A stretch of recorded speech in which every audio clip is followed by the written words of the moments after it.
माधुरी कश्यप। देखिए ये हमारी खास रिपोर्ट। भारतीय रोनियार वैश्य महासभा के राष्ट्रीय अध्यक्ष हेमंत कुमार गुप्ता ने स्वयं राष्ट्रीय जनता दल के राष्ट्रीय अध्यक्ष लालू प्रसाद यादव से रिम्स स्थित वीआईपी कारागार में उनसे मिलने गए और उनके साथ में बिहार विधानसभा के दिनारा विधानसभा क्षेत्र के प्रत्याशी अशोक कुमार गुप्ता भी मौजूद थे। राष्ट्रीय अध्यक्ष हेमंत गुप्ता के साथ स्वयं लालू प्रसाद बैठे और खाना खाते खाते बात करने लगे। दोनों जब सामने बैठकर रूबरू होते हुए एक दूसरे के परिवार के बारे में हालचाल जानने के बाद राष्ट्रीय अध्यक्ष ने अपने रोनियार समाज के प्रत्याशियों की लिस्ट जो राजद से चुनाव लड़ना चाहते हैं उनको सौंपा और साथ ही साथ उन्होंने कहा कि हमारे 3 प्रबल दावेदार हैं जिस पर आपको ध्यान देना चाहिए और रोनियार समाज को कम से कम एक सीट पर तो चुनाव लड़ने का मौका मिलना ही चाहिए। इतना बोलने के बाद लालू प्रसाद ने अशोक कुमार गुप्ता के सामने ही पूछा, कौन 3 प्रबल प्रत्याशी है बता दीजिए। तो उन्होंने कहा कि सीतामढ़ी से हमारे पूर्व विधायिका नगीना देवी और दानापुर पटना से पूर्व राष्ट्रीय अध्यक्ष पूर्व पुलिस महानिदेशक अशोक कुमार गुप्ता और दिनारा विधानसभा क्षेत्र से अशोक कुमार गुप्ता। तो उन्होंने तुरंत स्पष्टता पूर्वक कहा कि दिनारा के अशोक को कहा कि अशोक के टिकट तो हम मंडल जी को दे दिए हैं और पटना के अशोक के बारे में कह नहीं सकते, पर नगीना देवी जी का जरूर हम कंसीडर करने के लिए कहेंगे। ऐसा कहकर उन्होंने आज रोनियार समाज के प्रति अपनी संवेदना दिखाई। समाज के लिए आगे भी कार्य करने का सांत्वना देते हुए राष्ट्रीय अध्यक्ष को उन्होंने कहा कि कभी कभी मिलते रहा करिए और आया भी करो। रांची हाईकोर्ट के सीनियर अधिवक्ता और अखिल भारतीय रोनियार वैश्य महासभा के राष्ट्रीय अध्यक्ष हेमंत गुप्ता से बिहार चुनाव को लेकर खास बातचीत की। आइए आपको दिखाते हैं। नमस्कार, आपका स्वागत है वैश्य व्यापार न्यूज में। आज हमारे साथ रांची हाईकोर्ट के सीनियर अधिवक्ता और अखिल भारतीय रोनियार वैश्य महासभा के राष्ट्रीय अध्यक्ष जुड़ चुके हैं हेमंत गुप्ता जी। हेमंत गुप्ता जी, आपका स्वागत है वैश्य व्यापार न्यूज में। सर, सबसे पहले हम आपसे जानना चाहेंगे, आप अभी हाल फिलहाल में लालू प्रसाद यादव से मिले थे, 3 सीटों को लेकर उनसे और आपकी बातचीत भी हुई थी। आखिर एंड वक्त पर ऐसा क्या हुआ कि आपको 3 सीटें नहीं दी गई? टामाटोल की स्थिति क्यों रही? देखिए, दरअसल बातें ये है कि रोनियार समाज आज जब चुनाव का माहौल जब तैयार हुआ तो आप अचानक जा करके लालू प्रसाद यादव जी से मुझे अध्यक्ष के नाते कहेंगे टिकट मांगू, तो मैं मांग तो सकता हूं, पर टिकट देना पार्टी के ऊपर इसलिए निर्भर करता है कि वो अपने कार्यकर्ताओं के कामों को देखते हैं और उस इलाके में जहां उनका कार्यकर्ताओं का प्रभुत्व होता है उसके हिसाब से पार्टियां टिकट देती है। कोई भी पार्टी, राजनीतिक पार्टी नहीं चाहती है कि कोई भी टिकट या विधानसभा वो लूज करे, वो चाहेंगे कि जीते। पर हमारे रोनियार वैश्य के द्वारा अभी पूरे जिलों में या राज्यों में उस तरह का सम्मेलन व रैलियां या ताकत हम वो दिखा नहीं पा रहे हैं जिसको देख करके उनको मान्यता मिले और सरकार टिकट देने के लिए बाध्य हो।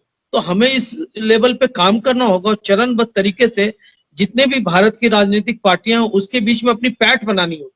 हम वो पैठ बना नहीं पाए। अवश्य है कि मैं राष्ट्रीय अध्यक्ष होने के नाते अपने दायित्व और अपने फर्ज को निभाया, लेकिन मेरे के निभाने से कोई पार्टियां टिकट नहीं दे देंगी। टिकट देने, लेने और पाने के लिए आपको काम तो करना ही पड़ेगा। इस पर हमारे समाज के लोगों को अभी बहुत सारे काम करने हैं। सर, बिहार में 20 लाख से अधिक रोनियार समाज के लोग रहते हैं, उनका सारा वोट बैंक बीजेपी को जाता है। क्या आपने बीजेपी से भी टिकट को लेकर बात की है, चर्चा की है कोई? अवश्य, बीजेपी के राष्ट्रीय लेवल के नेताओं से हमारी बातचीत हुई। मैं आपको फिर कह रहा हूं कि एक राष्ट्रीय अध्यक्ष के बहुत काबिल हो जाने से पूरे समाज को टिकट नहीं मिल सकती। आपको अगर टिकट लेना है तो सरकार को अपने कामों से और अपनी एकता से अपने संगठन के रूप में बाध्य करना होगा। सरकार को दिखाना होगा कि यदि आप हमारे लोगों को टिकट नहीं देते हैं तो हम अगर जिताने का काम कर सकते हैं तो आपको हराने का भी काम कर सकते हैं। जिस दिन हम इस मुहिम को या इस स्टेज को ले लेंगे, हर एक राजनीतिक पार्टियां, बीजेपी क्यों, हर एक राजनीतिक पार्टियां वो चाहेंगी कि हम रोनियारों को वोट दें, क्योंकि हमारे, आपने अभी कहा 30 लाख से ऊपर की वोट, मैं कहता हूं 40 लाख के लोग हैं हमारे, फिर भी हम टिकट ले क्यों नहीं पा रहे? सबसे बड़ी बात, मैं अध्यक्ष जरूर नहीं ले पा रहे, मैं महासभा का अध्यक्ष जरूर हूं, लेकिन मैं ये कहता हूं कि हमारे जो संगठन है उसके राज्य स्तर पर बहुत सारे काम करने हैं और वो अभी तक यूनाइट नहीं है। और जब तक हम अपनी यूनिटी नहीं दिखा पाएंगे, हम किसी वैसे समाज की झोली से कोई टिकट कैसे खींच कर लाएंगे?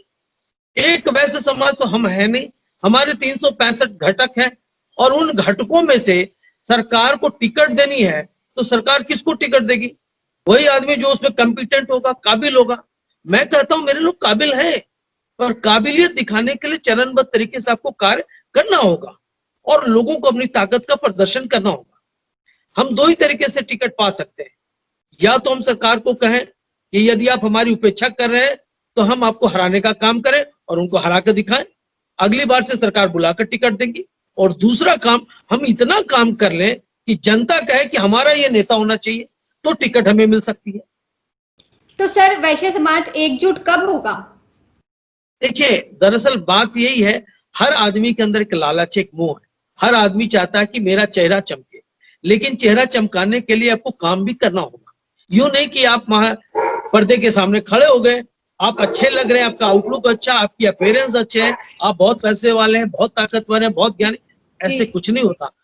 टिकट के मामले में सीधा सीधी बात ये जाता है कि आप पब्लिक डोमिनियन में आपने काम क्या किए, पब्लिक आपको कितना एक्सेप्ट करती है, पब्लिक आपको किस रूप में लेती है, आप पब्लिक के लिए क्या करना चाहते हैं। ये फेथ पब्लिक और आपके बीच, दोनों के बीच में जिस दिन पूल का काम कर जाएगा, हर एक पार्टियां आपको टिकट देंगी। सर जो अभी जमीनी स्तर पे कितना काम किया है रोनियार समाज ने एकजुट होने के लिए? देखिए, जमीनी स्तर पर एकजुट होने के लिए हम लोगों ने बहुत अच्छे अच्छे काम किए हैं। हम लोगों ने जंतर मंतर, जो दुनिया के सबसे बड़े लोकतंत्र का हड़ताली मंच है, वहां जाकर हमने धरना प्रदर्शन करके अपनी एकजुटता का प्रदर्शन किया है।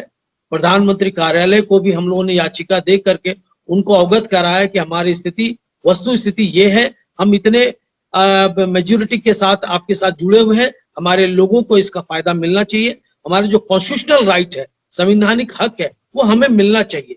प्रधानमंत्री कार्यालय ने भी इस बात को माना और हर एक पार्टी के नेता जिनसे मैं मिलता हूँ वो जानते हैं मैं एक पत्रकार रहा हूँ, इसलिए मुझे मालूम है कि मैं किस लेवल पे अपने पार्टी को या अपने समाज को सरकार के सामने, राजनीतिक पार्टियों के सामने पेश करूं। तो मैं पेश तो कर रहा हूं, लेकिन अभी भी मैं ये कर रहा हूं, जब तक हम यूनाइट नहीं होंगे मंडल स्तर से लेकर के राष्ट्रीय स्तर तक, तब तक कोई भी पार्टियां आपको वही मैं आपसे जानना चाहती हूँ। वैसे समाज कार्यक्रम तो बहुत करती है, सम्मान के लिए बहुत कार्यक्रम करती है, लेकिन आपके अपने हक के लिए कब कोई कार्यक्रम करेगी? देखिए, आपने बहुत अच्छा सवाल उठाया। हम अगर किसी होटल में, किसी क्लब में या किसी हॉल में बैठ करके गेट टुगेदर करते हैं, खाना पीना खाते हैं और चले जाते हैं, वो पब्लिक डोमिनियन के लिए कोई माने नहीं रखता है जी। आप अपनी एकता के लिए अगर आप काम करना चाहते हैं और समाज को उठाना चाहते हैं, तो आपको सरकार के स्तर पर, सड़क के स्तर पर और जनता के स्तर पर, जनता के लोगों के हक के स्तर पर आपको उनके बीच जाके काम करना होगा। हमने अपने समाज के लोगों को उठाने के लिए अभी देखिए, एक council of women's anti crime के ऊपर हम एक काउंसिल बनाने जा रहे हैं। ये वुमेन्स के अगेंस्ट में बहुत जो भी क्राइम्स हो रहे हैं उस पर ये आवाज उठाएंगे और पार्लियामेंट बोर्ड में हम अपने डेलीगेट्स को भेजकर ह्यूमन राइट्स पर भी हम काम कर रहे हैं। तो इससे हमारे समाज के लोगों के अंदर एक अवेयरनेस आएगा कि हमारे समाज के राष्ट्रीय अध्यक्ष ये काम कर रहे हैं। इसके अलावा हम इंटरनेशनल अफेयर्स को लेकर के हम अपने समाज के लोगों के लिए डिफरेंट कंट्रीज में प्लेटफॉर्म क्रिएट कर रहे हैं।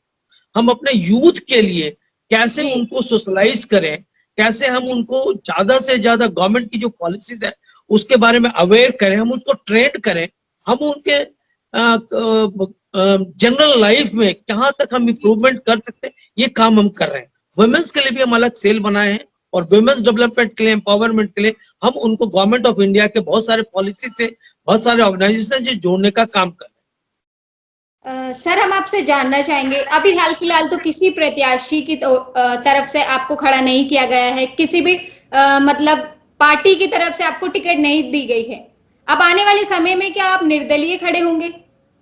देखिए, मैं किसी पार्टी का उम्मीदवार नहीं बनना चाहता हूं और अभी मैं राजनीतिक रूप से तैयार नहीं हूं कि मैं राजनीति में हूं। मैं एक पत्रकार हूं और मैं पेशे से अधिवक्ता हूं। मैं चाहता हूं कि मेरा कैरियर जो है वो जुडिशियल लाइन पे है और हम उसी लाइन पर अभी आगे चलना चाहते हैं। अभी रिटायरमेंट का एज आया नहीं। अगर ऐसी बात कोई होगी तो मैं आपके चैनल पे आके स्वतः ही आपको इंटरव्यू दूंगा। धन्यवाद। धन्यवाद सर। तो आपने देखा रोनियार समाज से हेमंत गुप्ता को, उन्होंने चर्चा की रोनियार समाज को अब टिकट कब मिलेगी या फिर आने वाले समय में वो निर्दलीय खड़े होंगे। देखते रहिए वैश्य व्यापार न्यूज। अब तक के लिए धन्यवाद। इस सौहार्दपूर्ण वातावरण में जो बातें हुई उसे हमारे दिनारा प्रत्याशी अशोक कुमार गुप्ता बहुत गदगद हुए।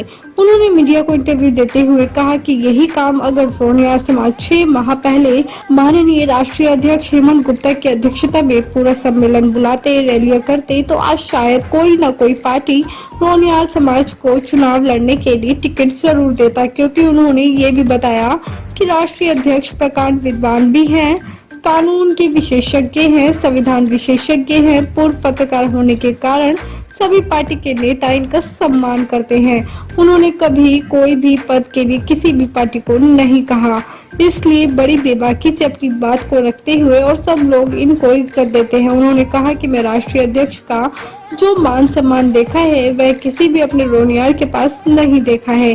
उन्होंने कहा कि इनकी पकड़ राजद में भी वैसी ही है जिस तरह जनता दल में है, जिस तरह भाजपा और कांग्रेस में है। उन्होंने कहा कि ये रोनियार समाज का दुर्भाग्य है कि माननीय हेमंत गुप्ता के प्रभुत्व और उनके अप्रोच को सही ढंग से समझ नहीं पाए, लेकिन आगे से ऐसा नहीं होगा। उन्होंने ये कहते हुए राष्ट्रीय अध्यक्ष को बहुत बहुत धन्यवाद दिया। तो ये थे हेमंत गुप्ता, जिनसे हमने बिहार चुनाव को लेकर बातचीत की और ये भी बातचीत की कि आखिर रोनियार समाज को टिकट देने से हर कोई पार्टी क्यों इतना परहेज कर रही है। ताजा तरीन खबरों के लिए बने रहिए वैश्य व्यापार के साथ। नमस्कार।